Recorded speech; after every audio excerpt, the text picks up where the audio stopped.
How do you describe the match? I think that we play a very bad match, and the national team on the Faroe Island play very good. Every shot was the goal. For us, the goalkeeper of Faroe Island was very good, and we lose many balls. But it's important that we win the game, and we have 7 days to prepare to win the game with Israel. How are your hopes for the Israel match? Do you think you can Yes. outplay them?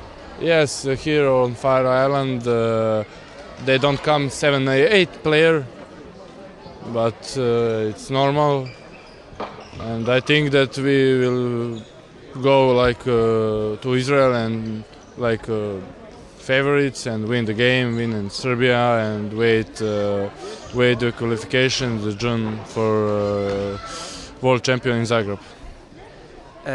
You have a stronger team. You have eight players. You said, huh? Yes, eight players back in Serbia who come in the team again against Yes. Israel. Yes, 8 players don't come because the players play in Germany and finish the first half of championship at 30 December, and the coach give him few days free, and that is